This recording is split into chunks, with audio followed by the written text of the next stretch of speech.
Friends, during the 1994 Rwandan genocide, Immaculée Ilibagiza hid for 91 days in a tiny bathroom with seven other women, during which time her whole family was murdered, except her brother, who was out of the country studying in Senegal and who knew nothing of what was happening at the time.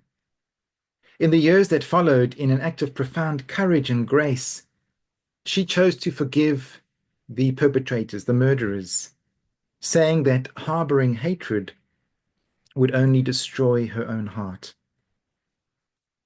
Luke chapter 6, 27 to 38 is probably amongst the most challenging passages in the Gospels. In these verses, Jesus calls his followers to love their enemies, to do good to those who hate them, to bless those who curse them, and to pray for those who mistreat them. He goes on to instruct them to turn the other cheek, to give freely without expecting anything in return, and to extend mercy just as God is merciful. These teachings cut across the grain of our natural instincts for self-preservation, for fairness and justice. They challenge us to reflect deeply on the nature of love, of mercy, and discipleship. This passage is part of what is called Jesus' Sermon on the Plain in Luke's Gospel, which mirrors the more well-known Sermon on the Mount in Matthew's Gospel. Luke places a particular emphasis throughout his Gospel on God's compassion for the marginalized and the poor, the call to radical love and mercy, and the inversion of societal norms. Luke's Jesus also invites his own disciples to a life of radical simplicity, which enables them to live with a much greater freedom of spirit, unencumbered with a constant preoccupation with material possessions.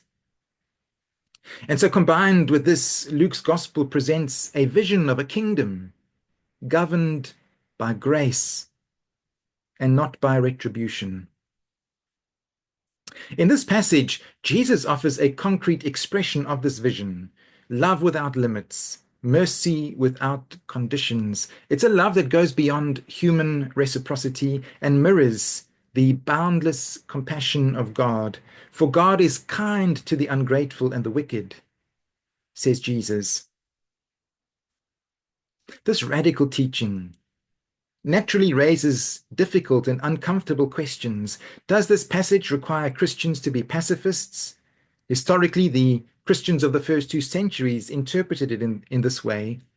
Early Christian writers like Tertullian and Origen argued that Jesus' command to love one's enemies prohibited participation in war and violence. For the early church, the cross was the defining symbol of self-giving love, not the sword. But what about the complexities of history? What if Nazi Germany invades your country? How does one respond to such an aggressive and oppressive force? Is it possible to defend one's country while remaining faithful to Jesus' call to love one's enemies? Can one fight without succumbing to hatred? These are not easy questions. Some Christians, like Dietrich Bonhoeffer, concluded that opposing the Nazis through direct action was a tragic necessity to prevent greater evil. And yet even Bonhoeffer struggled with the moral implications of his decision. Others have sought to embody a non-violent response. Figures like Mahatma Gandhi, Martin Luther King Jr., and Archbishop Desmond Tutu, who all drew on Jesus' teachings to resist injustice without dehumanizing their oppressors. Further questions it might raise is whether Jesus' command to love our enemies and to turn the other cheek means that his followers should passively accept injustice or allow harm to go unchecked. Feminist writers in particular have raised deep concerns about how these kinds of teachings have been used to keep victims of domestic violence and abuse within abusive situations, preventing victims of abuse from setting healthy boundaries or from leaving their abusive partners. In the year 2000, as part of my early training in ministry, I did a module of study on domestic abuse and was required to write an assignment on how these realities should inform and even challenge simplistic interpretations of Christian teachings and theology. The reading material for the assignment contained story upon story of women in abusive relationships from a variety of different religious backgrounds, and how in reaching out to pastors, priests, ministers, and even rabbis for help, they were told they needed to go back to their abusive partners and husbands, to forgive, or in some certain circumstances, to simply that this was the cross in life that they had to bear. It was suggested that in such instances, clergy had become accomplices in domestic abuse and violence, and religious teachings have been used in such a way to enable the abuse to continue unchallenged and unchecked. We might well ask the question, is that really what Jesus had in mind, if indeed Luke's gospel has accurately conveyed the teachings of Jesus in this passage? And I should just add as a caveat, such insights and questions can equally be applied to situations where men are also the victims of such domestic abuse. As we wrestle with these and potentially other questions, I wonder if at the heart of these teachings of Jesus in Luke's gospel is an attempt to work out the radical implications of the true nature of love. And the clue is in the text itself, in verse 32. If you love those who love you, what credit is that to you? Even sinners love those who love them. And if you do good to those who are good to you, what credit is that to you? Even sinners do that. These verses challenge the transactional nature of much of human love, the instinct to only love those who love us back, or to do good only towards those who do good to us. Jesus points out that such love is not extraordinary. It is common, even among those who are not particularly spiritual. In fact, it is an ethic that even gangsters and the mafia abide by.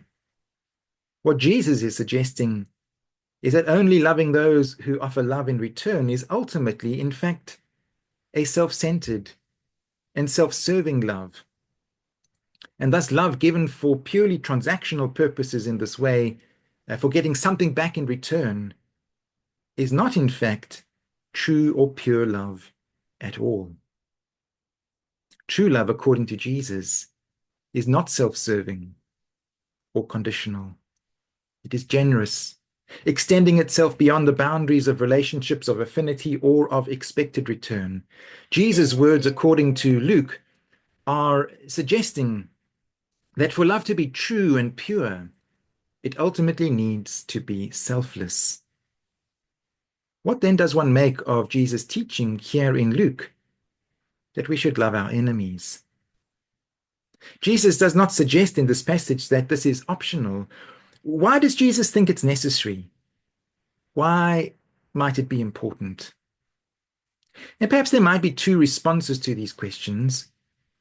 The first response is about the nature of hatred. And here the Buddha's teachings are helpful. According to the Buddha, hatred is what he calls one of the three poisons, which include greed and ignorance. And as such, hatred is poisonous to the one who holds it and who carries it in their own hearts. To harbor hatred, according to the Buddha, is to bring suffering upon oneself. Where there is hatred, there can be no real and deep happiness. Hatred, according to the Buddha, poisons the pool of our own joy and our own happiness. As some have said, it is like holding onto a burning coal while hoping it will hurt one's enemy. And interestingly, advances in holistic medicine that take seriously the connection between body and mind have also begun to show that harboring feelings of anger and hatred over a period of time not only poison our minds and our hearts, but they also poison our bodies, leading to diseases, including cancer, if harbored within us long enough. The second response to the question why love for enemies is important comes from Jesus, because Jesus in both Luke and Matthew's Gospels suggests that in loving in this way, we are becoming vessels and channels for a divine love. And by implication, to the extent that we limit our love, as all of us actually do, is the extent to which we limit our experience of the divine.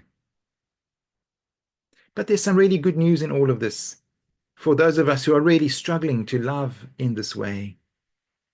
According to Jesus in these verses, our falling short of the way of divine love does not diminish the divine love toward us.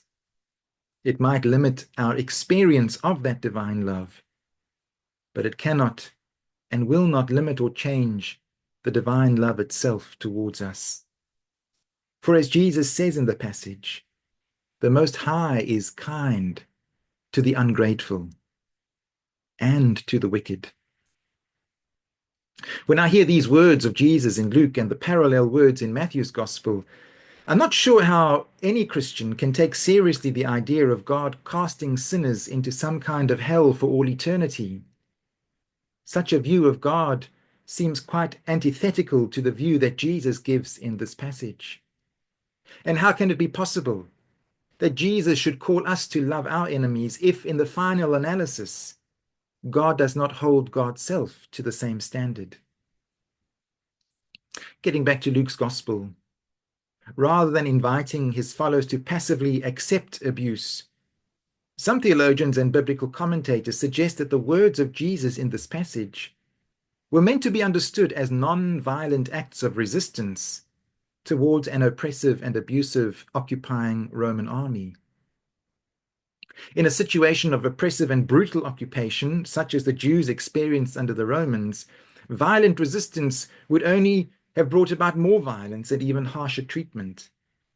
When an oppressed and occupied people have no other options available to them, then such scholars would suggest that turning the other cheek can become a chosen, non-violent act of defiance and a chosen, dignified act of free will in the face of brutality. But advice and teaching given to an oppressed and an occupied people living under a brutal empire that cannot be escaped is not necessarily good advice to be given to a person living in an abusive domestic relationship, where a better option would surely be to leave the abusive relationship and to set boundaries in place to protect one from further harm. Is it also possible that under certain circumstances, for example, when the Nazis are invading one's country, as I mentioned before, it might in fact be necessary to take up arms to resist the spread of an evil regime? And is it possible to do so while not allowing one's own heart and soul to be poisoned in the process, poisoned by hatred? Words from the Tao Te Ching, that little book of Chinese wisdom, give a thought-provoking perspective on these things, and I've quoted this in Banbridge and Dromore on a number of occasions. From chapter 31, weapons are instruments of fear. They are not a wise person's tools. They use them only when they have no choice. Peace and quiet are dear to their heart, and victory should not bring them joy. If you rejoice in victory, then you delight in killing. The wise person enters battle gravely, with sorrow and great compassion, as if attending a funeral. And a final question. Is it also possible that Jesus might, in these verses, be pointing us towards an inner joy and an inner happiness, what he calls the kingdom of God that is within us, that does not depend on outward circumstances or possessions at all, an inner joy that once discovered can never be taken away, because it is rooted not in temporary external things, but in a timeless and a formless spiritual reality, a spiritual dimension, otherwise known as the eternal, the kingdom of God within us. Just some food for thought for today on a really challenging passage. And I feel like we've only just scratched the surface, that there are many more questions to be asked and perspectives to be considered. God bless you as you chew on these things today.